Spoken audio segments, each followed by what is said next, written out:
How does it feel to be here in London for the UK premiere? It's a dream come true. It's a pinch me moment. I'm excited, I'm nervous, I'm thrilled.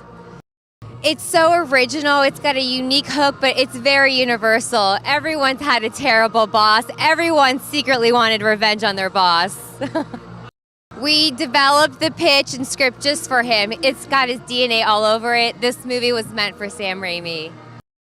Audiences should see this in the biggest screen possible because this movie was made for the theaters. It's thrilling, it's exciting, it's funny, and most importantly, it's surprising.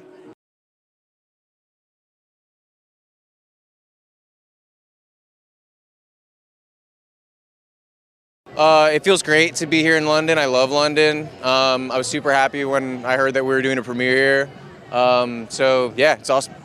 Working with Rachel was a dream come true, literally. And I mean, I came away she's one of those people who you meet and you come away a much bigger fan than you even were going in, you know?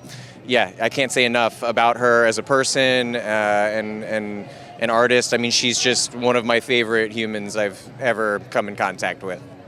Sam's genre mix, his knack for sort of holding all of these elements, you know, and can kind of pull them off in one, you know, is a beautiful thing. It's such a freeing thing for an actor. It's so fun to perform within those parameters because you almost have no parameters and you can try anything. He's game for anything. He's very supportive. He's very open.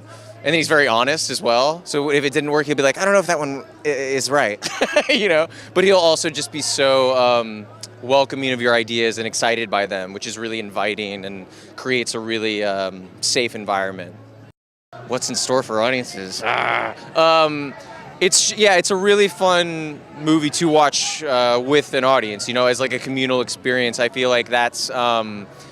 you know, I love to go to the theaters. I love kind of screaming and gagging at the theater. Like, I love when it's like on a roller coaster ride. I just did this with Housemaid like a month ago.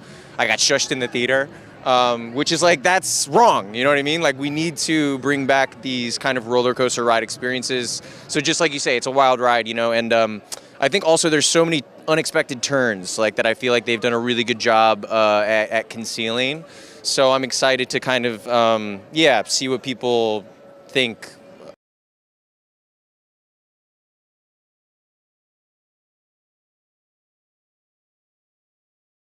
Oh my gosh, I'm so excited.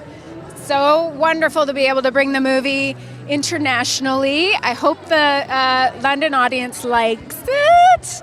It feels really good. I haven't been here since we shot Doctor Strange 2 with Sam Raimi, funny enough. So everything comes full circle. So it's great to be back with him in this. Oh, yeah. I mean, he's the greatest scene partner. Such a beautiful, talented, exciting actor to watch and to work with. I think his work in this is absolutely exquisite. I mean, he's done some things I didn't think were humanly possible. So I'm just excited for everyone to see all his brilliant work in this. Yeah. Oh, Sam's here. Working with Sam is always a treat, both times. He's such a master at what he does. He has such a vision for his stories. He loves to talk story all the time. He's incredibly collaborative and generous to his crew. He's kind, which in a movie like this, which, you know, is a little bit brutal for my character at least, it's nice to be working with such a kind, gentle director, you know, after being beat up all day. I mean, I can't say enough about Sam and he's so just like so playful, you know, he just makes every day really fun and a pleasure to come to work every day. Yeah.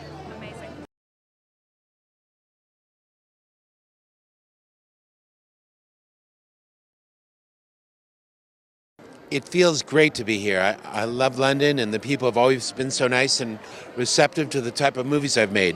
When I couldn't get started and I couldn't sell my first movie, The Evil Dead, anywhere, it was Steve Woolley and Nick Powell at Palace Pictures here in London that rented the film and took a chance on it, on the advertising, and it had its premiere at the Scala Cinema. An aspect of that did, that the film would lead the audience down one path and give them the unexpected, and then lead them down that path and give it to them again. I love the audience manipulation. I love the experience of being in an audience when that happens successfully.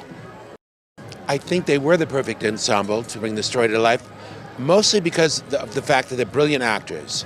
They can perform anything. They can inhabit any character that is fully created. And they did their homework on these people. They gave them backstories where it wasn't filled in by the writers. They lived the events, many of the events, on purpose that these characters did. So they had a real understanding of who they were playing. And then they owned their characters because they're such great actors. They knew it so well that they could riff in character on set against the other, and the other could respond in character without even a translation process going through and snap right back as their character. So it was quite fun to watch, and we kept the cameras rolling and caught some of that magic. It's a freaking blast, that's why. So get to the theater and get your ticket now for Send Help.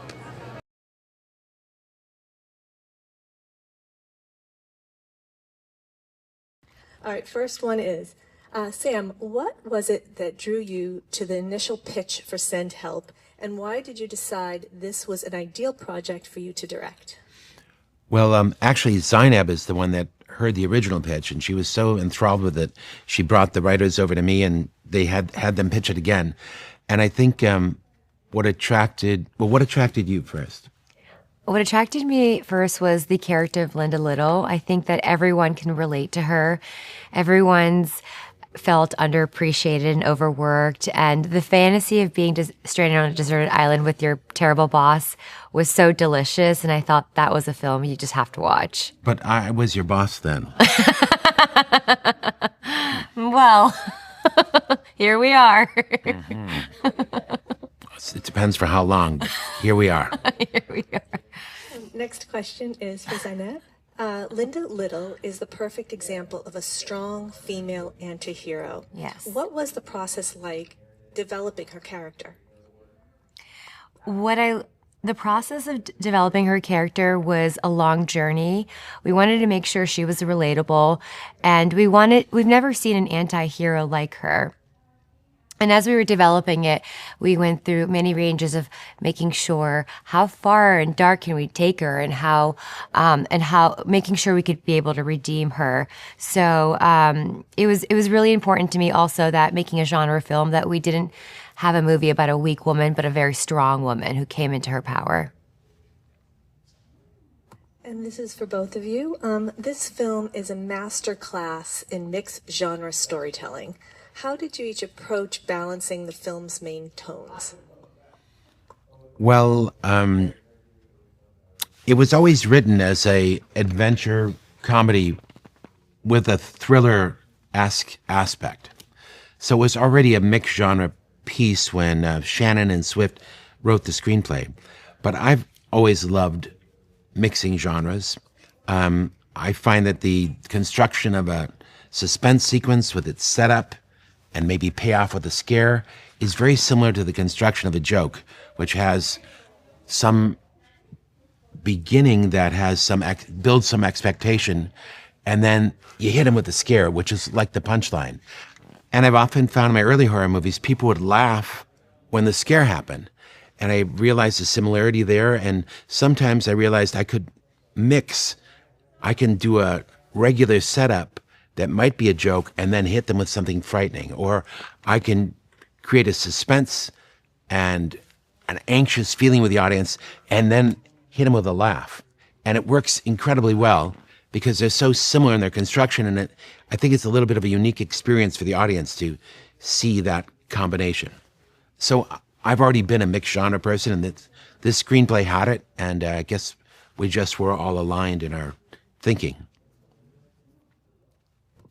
How did working with survivalist Kai enhance the story?